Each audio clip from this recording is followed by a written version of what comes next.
G'day guys. Jesus. No. Chair got stuck on something. It's making sure it wasn't running over someone's detector coil lead or something, or my own for that matter. I've got these new displays in for the 7000. I've got nicely wrapped up. Took a while to get here. Got it from overseas, but how long did it take?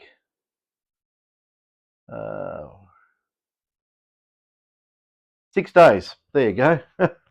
So anyway, let's hope it's nicely wrapped up and very carefully I'll take it out,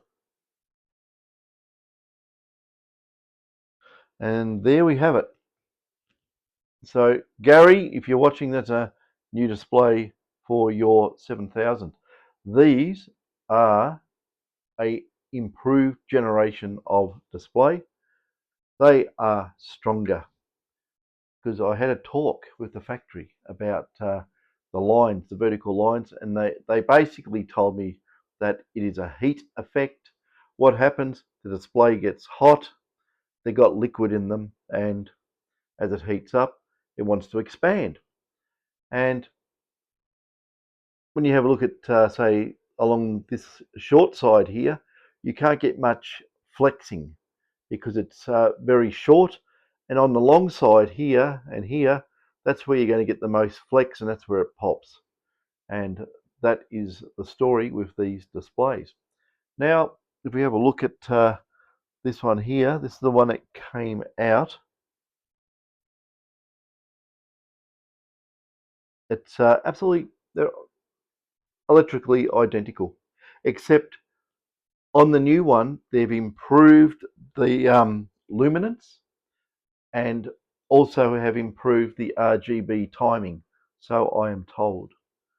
And I think on here somewhere it actually have an update number. So these are brand new. They haven't even got markings on them. Dear me, losing my voice. Hang on, let's put my magnifiers on here, just see if I can see anything. No.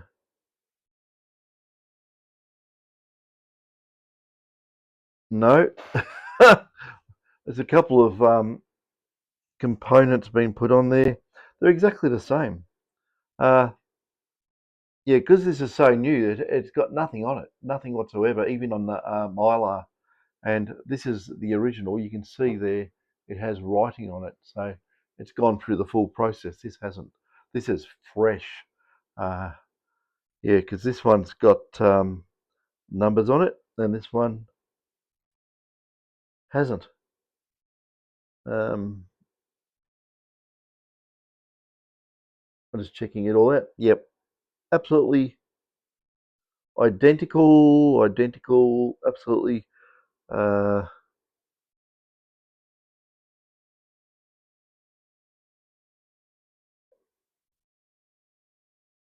No, exactly. So yeah, that one there has big blotch missing out of the screen. It's rather horrible. It will totally fail.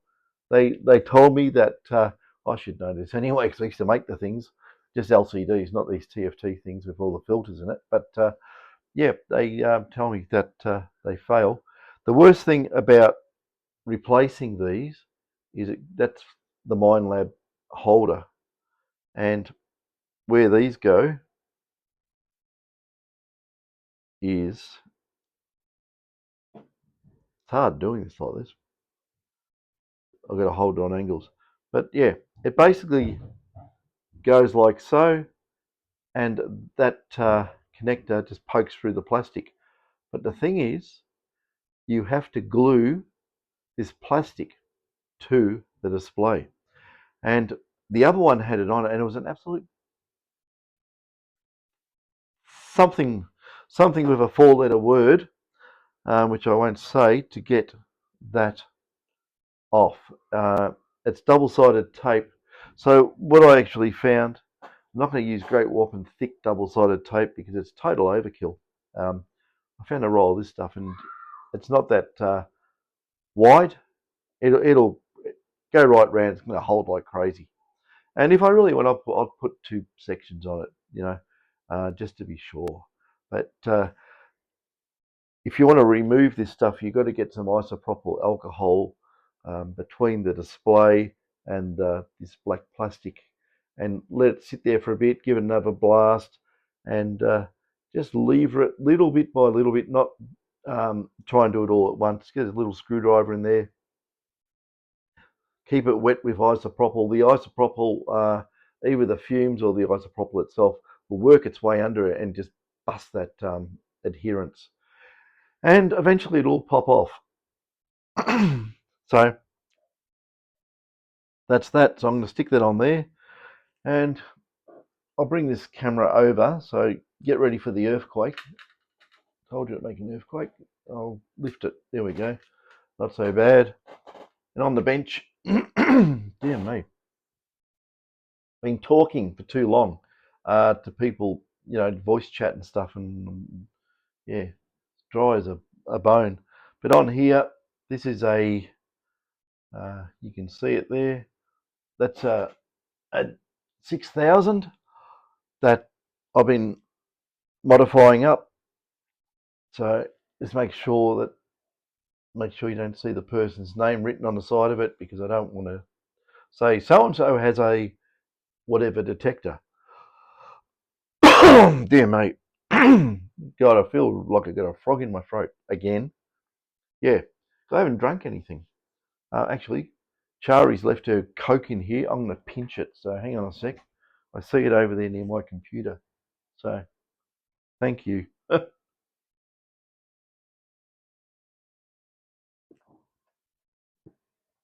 Oh, that's better, I think. So anyway, yeah, working on these boards.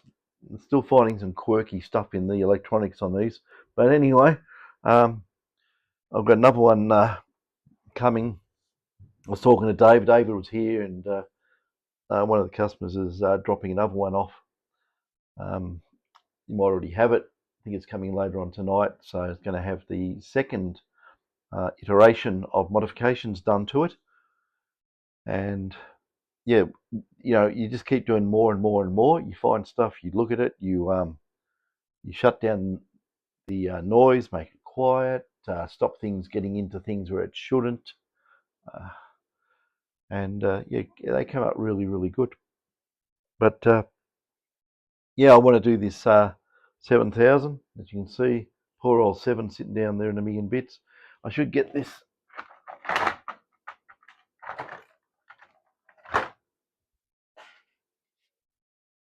Yeah, that's the display driver. You can see all that. And that's the header connector for the 50-pin Mylar. So that's where that goes in, just where it mounts, goes in there. I think I've mentioned this before, don't break them. I'll lift it up a bit. And yeah, this these two here run off into the detector wiring. That one and that one. And what else is there? There's not much else. There's a couple of connectors on here that aren't used. Must be for some sort of programming. Yeah. That's what I think anyway. Let me have a look, see. Yeah, here we go. Here we go. I'm gonna bring this up. Coming up. I think I mentioned this before. The only cables you got to go on the backboard there. You got the GPS module sitting in the back up here. That's its cable, and these two. So when you look at all this, you'd say, well, there is a connector that's not used. So the curly cable goes into this one, and these run down into the detector, and you got this black one here. And this black one must be for some sort of remote programming or something of that nature. Anyway, that's its driver board. All this really comes apart quite easily. It's no big deal, but we'll try and get it all back together. Just remember, if you pull it apart, you got this sticky tape. That's their double-sided sticky tape. There, and that one there stuck on the case. So, yeah. Anyway, I'll get Gary's detector back together for him. I've actually fixed. That means I've got to get this one off, this 6000 off the bench. That is basically done. I've worked on that all day and got that up to speed. And I'll get onto this. Now, what I was told about the new display is that, whoops, it should have better resolution. It should have a better clarity of dot pitch. Well, I will find out very shortly. I do have another 7000 coming in. I think David's already got it. He hasn't dropped it round. That's all right. Hang on, what's that there? No, that's another 6.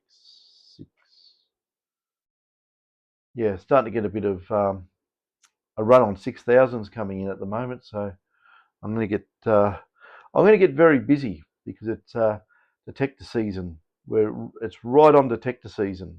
People going over to WA and anywhere it's normally hot in the winter. Here it's much better to go detecting when it's a bit cooler, so you don't get baked at 50 degrees Celsius. Not very good. And yeah, that's that. But anyway, I was just going to say that, guys, if you have a buggered display on your GPZ, GPZZ, whatever you want to call it, yeah, I've got these displays that either I could, I'll get a few in. And they're not that cheap actually, but if you want to fix up your display, you can do it yourself. I could probably just make a complete video, boring as hell, start to finish, on putting one of these in. It's not that hard. And the only hard bit's getting the glue off the back of that where it's stuck on that. That's it. But like I say, isopropyl alcohol saves the day there. It'll get it off.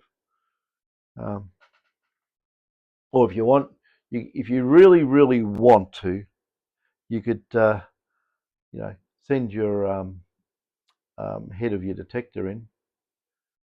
You don't send me everything. I don't need it. But if you send me, just take off the head unit. You can just undo the screws and it pops off. You just send that in, and yeah, I can put one in for you if you want a new one. But we'll see how these turn up. I may have to make another video and see how these light up and just check out the improvements to see how good it really is. Yeah, but apart from that, same.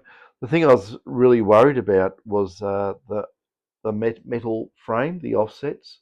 See, this bit here is thicker than this bit, but it is exactly the same as the other one, the original. So yeah, we'll get that in there, clean it up. I'll leave its little plastic protector on there. So we'll do that. Anyway, apart from that, what else is new? Nothing. I was really just sweating on getting those displays because I just wanted to get the detector done, because I fixed the electronic problem on the main board, and I thought, well, make it like a brand new unit. We'll do the display as well. So I have that back. Yeah. So Gary, if you want to get it, you probably, we can probably arrange something tomorrow. I know we have someone who runs up your way occasionally, but I'm not sure on their movements. So yeah, I really want to get that in. I might make a God, how long is this video? This one here is nearly 15 minutes. See, what happens if I put up too many videos, YouTube crack it and think that you're spamming their sort of site, and it won't notify anyone if I put a video up. So you may not ever see all my videos. You may not get notifications for them, so you have to go hunting. Anyway, that's that. I'll put this up anyway, so I'll let you know that there is these things available. I don't know the final pricing on these because I got these sent in by FedEx, and it wasn't cheap to do that. I'm probably better off instead of getting a few displays. I'm probably better off getting 50 displays or something and do it in a big batch. And then the cost per item comes down. But yeah, but we have to test it out first. I want to make sure that works really well. I'm not going to, try and put something out there I haven't tested. Jesus, that'd be asking for trouble. Anyway, yeah, I'll make another video anyway, and we'll see what happens. I might have this one go up okay, and the next one I put up may not send out a notification; it'll just be there. So yeah, you can check the one after this and see if it's there or not. I don't know. I don't really know how YouTube works to any great degree on their parameters, what they think spamming, but yeah, maybe some short ones or something like that. That might get us over the line. Anyway, catches.